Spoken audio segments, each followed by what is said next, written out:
السلام عليكم ورحمة الله وبركاته. الحمد لله وحده والصلاة والسلام على من لا نبي بعد. أما بعد فقد قال الله تعالى في كلامه المجيد والفرقانه الحميد: وحل الله البيع وحرم الربا. وقال رسول الله صلى الله عليه وسلم: لعن الله الراشي والمرتاشي، أو كما قال عليه الصلاة والسلام. আজ একটি গুরুত্বপূর্ণ বিষয় নিয়ে আলোচনা করব। সে বিষয়টি হলো বর্তমান অর্থনীতি সংকট মোকাবেলা ইসলামী সমাধান। বর্তমান আমরা এমন একটি ক্রান্তি লগ্নে এসে পৌঁছেছি যেখানে দারিদ্রতা, বেকারত্ব, দ্রব্যমূল্যের ঊর্ধ্বগতি এবং অর্থনীতি সংকট দিন দিন মানুষের জীবনকে কঠিন থেকে কঠিনতর করে তুলতেছে। তার কারণ হলো, তার একমাত্র কারণ আমাদের সমাজে, সারা বিশ্বে যেই পুঁজিবাদী সমাজ ব্যবস্থা চালু রয়েছে, এই পুঁজিবাদী সমাজ ব্যবস্থাকে পরিহার করতে হবে এবং ইসলামী যেই সমাজ ব্যবস্থা রয়েছে সেই ইসলামী সমাজ ব্যবস্থাকে আমাদের প্রত্যেকটি ক্ষেত্রে প্রতিষ্ঠা করতে হবে। তাহলে এই ধরনের সমস্যা থেকে মুক্তি পাওয়া যাবে। তো আমাদের বাংলাদেশ সহ সারা বিশ্বে আজ অর্থনীতির সংকটের তিনটি কারণ। তার তিনটি কারণ হলো, এক নম্বর হলো সুদভিত্তিক অর্থনীতি। বর্তমান সমাজে সারা বিশ্বে সুদভিত্তিক অর্থনীতি সমাজ ব্যবস্থা চালু রয়েছে। তো এই সম্পর্কে আল্লাহ তাআলা কোরআনে ইরশাদ করেছেন, ওয়াহাল্লাল্লাহুল বাইয়া ওয়া হাররামার রিবা, যে আল্লাহ তাআলা ব্যবসাকে হালাল করেছে এবং সুদকে হারাম করেছে।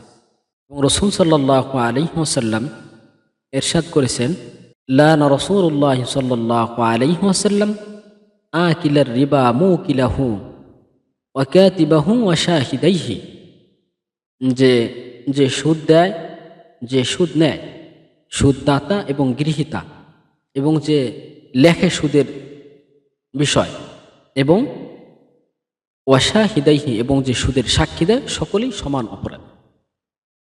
সকলের উপরই আল্লাহ এবং আল্লাহর রাসূলের লান। তো এই সুদভিত্তিক যে অর্থনীতি ব্যবস্থা, এটা যে দরিদ্র মানুষ সে দিন দিন দরিদ্র হতে থাকে, আর যে অর্থ সম্পদওয়ালা দিন দিন তার অর্থ সম্পদ বৃদ্ধি পেতে থাকে। তো এই মানুষের মধ্যে যে বৈষম্য সৃষ্টি হয়, এই বৈষম্য কিভাবে সমাধান করা যায় সেই সম্পর্কে ইসলামে কিছু দিক নির্দেশনা দিয়েছে। এক নম্বর হলো, সুদ মুক্ত অর্থনীতি প্রতিষ্ঠা করতে হবে এবং শেয়ারে ব্যবসা করতে হবে, এবং উৎপাদনশীল যে প্রতিষ্ঠান রয়েছে সেগুলো বৃদ্ধি করতে হবে। যেখানে মানুষেরা কাজ করবে, তাদের কর্মস্থল হবে, এবং তাহা থেকে যেটি উৎপাদন হয় সেগুলো বাহিরে এক্সপোর্ট করতে হবে। তাহলে আমাদের অর্থনীতি, যেই সে বৈষম্য রয়েছে সেগুলো কমে আসবে। সমাজে দারিদ্র মানুষ রয়েছে, তাদের দরিদ্রতা কমে আসবে। এই অর্থনীতি সংকটের দ্বিতীয় কারণ হলো দুর্নীতি এবং ঘুষ। দুর্নীতি এবং ঘুষ এমন একটি বিষয় যে বিষয়টি সমাজে দেখা যায় সুন্দরভাবে প্রতিষ্ঠা হওয়ার ক্ষেত্রে এটা বাধা সৃষ্টি করে, এবং ন্যায় বিচার প্রতিষ্ঠা এই দুর্নীতির কারণে হয় না। অযোগ্য লোক যে গুরুত্বপূর্ণ দায়িত্বে থাকে। তো আল্লাহ তাআলা এই সম্পর্কে বলেছেন যে, লা তাকুলু আমওয়ালাকুম বাইনাকুম বিল বাতিল, যে তোমরা একে অপরের সম্পদ তোমরা অন্যায়ভাবে ভক্ষণ করো না। আর রাসূল সাল্লাল্লাহু আলাইহি ওয়াসাল্লাম ইরশাদ করেছে যে, লানাল্লাহুর রাশি ওয়াল মুরতাশি, যে ঘুষ দেয় এবং যে ঘুষ নেয় সকলেই সমান অপরাধী। তার উপর আল্লাহর এবং রসুলের হলো অভিশাপ, তাদের লানত তাদের উপর। তো এই দুর্নীতি মুক্ত সমাজ গড়তে হবে। এটি গড়ার জন্য ইসলাম কিছু দিক নির্দেশনা দিয়েছে। এক নম্বর, যে ন্যায় বিচার প্রতিষ্ঠা করতে হবে, সততা এবং জবাবদিহিতামূলক প্রতিষ্ঠান সেগুলো তৈরি করতে হবে, এবং দুর্নীতির বিরুদ্ধে কঠোর অবস্থান নিতে হবে। তাহলে সমাজে এই দুর্নীতি, ঘুষ এগুলো থাকবে না, এবং অযোগ্য লোক ক্ষমতার চেয়ারে বসবেন, এবং সমাজে ন্যায় বিচার প্রতিষ্ঠা হবে, মানুষের যে অধিকার সেটিও প্রতিষ্ঠা হবে। আর অর্থনীতি সংকটের 3 নম্বর কারণ হচ্ছে জাকাত এবং সামাজিক যে দায়িত্ব রয়েছে সেই দায়িত্ব অবহেলা।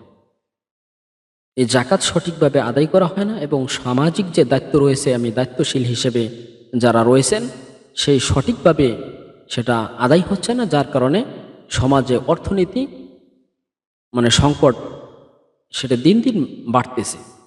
মানুষের মধ্যে বৈষম্য বৃদ্ধি পাচ্ছে, সেটা কমে আসছে না। তো আল্লাহ তাআলা কোরআনে বলেছেন ওফি আমওয়ালিহিম হাক্কুল লিসাইল ওয়াল মাহরুম, যে অর্থ সম্পদশালী যারা রয়েছে তাদের সম্পদের মধ্যে আল্লাহ তাআলা দরিদ্র মানুষের হক রেখে দিয়েছে। যদি সঠিকভাবে জাকাতটা আদায় করে তাহলে ওই দরিদ্র যে মানুষ রয়েছে তার জীবনযাত্রার মান সঠিকভাবে সে চলতে পারবে, সমাজে বৈষম্য কমে আসবে এবং তার জীবনযাপন চলতে তেমন কষ্ট হবে না। এবং রাসূল সাল্লাল্লাহু আলাইহি ওয়াসাল্লাম বলেছেন যে তো খজু আগ্নিয়া ইহিম ফতরদ্দু আলা ফুকারাইহিম, যে জাকাতটি হলো যে সম্পদশালী যা তাদের থেকে জাকাত নেওয়া হবে, গ্রহণ করা হবে এবং ওই জাকাতটি সমাজে যে দরিদ্র মানুষ রয়েছে তাদের মাঝে বন্টন করে দিতে হবে। এটা যদি করা হয় তাহলে সমাজে বৈষম্য কমে আসবে, দারিদ্রতার হারও কমে আসবে। তো সঠিকভাবে যদি মানুষ এই দায়িত্বগুলো আদায় করে, এই জাকাত যদি সঠিকভাবে দেয়, তাদের সামাজিক যে দায়িত্ব যদি করে, তাহলে সমাজে বৈষম্য থাকবে না, অর্থনীতির সংকট থাকবে না। আর ইহার দ্বারা সমাজ সঠিকভাবে পরিচালিত হবে। তো আমাদেরকে নিয়মিত এই জাকাতের যে বিধান রয়েছে সেই জাকাতগুলো পরিপূর্ণভাবে আমাদের আদায় করতে হবে এবং দারিদ্র মানুষের পাশে থাকতে হবে এবং সামাজিক সহমর্মতা বৃদ্ধি করতে হবে। যদি এগুলো সঠিকভাবে আদায় করা হয় তাহলেই সমাজে যে অর্থনৈতিক সমস্যা রয়েছে সেটি সমাধান হয়ে যাবে। তো আল্লাহ তাআলা এই মানুষকে সৃষ্টি করেছেন এবং তার চলার ক্ষেত্রে কিভাবে সে রাষ্ট্রীয় জীবন পরিচালনা করবে, কিভাবে সে পারিবারিক জীবন পরিচালনা করবে, কিভাবে অর্থনৈতিক সমস্যার সমাধান করবে, প্রত্যেকটি বিষয় কিন্তু আল্লাহ তাআলা সুস্পষ্টভাবে কোরআনে কারিমে বলে দিয়েছেন, রাসূল সাল্লাল্লাহু আলাইহি ওয়াসাল্লাম হাদিস শরীফ বলে দিয়েছেন। তো সমাজের সকলেই যারা আছেন, যে সরকারি দল রয়েছে বা যারা অন্য যে সমস্ত লোক রয়েছে, সরকারি দল যে দলই হোক না কেন, তাদের সকলের উদ্দেশ্য একটা থাকে যে সঠিকভাবে সমাজকে পরিচালিত হতে হবে, অর্থনৈতিকভাবে যাতে মানুষ সচ্ছল হয় এবং সমাজে যাতে শান্তি প্রতিষ্ঠা হয়, এই বিষয়ে সকলের কিন্তু মাথায় থাকে এবং এই বিষয় নিয়েই সকলে কাজ করে। তো যদি এই মানুষের যে বানানো আইন রয়েছে, এই আইন বাদ দিয়ে যে আল্লাহ তাআলার যে কোরআনী আইন রয়েছে, ইসলামী শরিয়া রয়েছে, সেটা যদি অক্ষরে অক্ষরে যদি প্রতিষ্ঠা করা হয় সমাজ, তাহলে সমাজে সব ধরনের অন্যায়, অবিচার, জুলুম, অর্থনৈতিক সমস্যা যা আছে সব সমাজ থেকে বিদায় নেবে। তো একবারে কলুষিত মুক্ত একটি সমাজ প্রতিষ্ঠা হবে।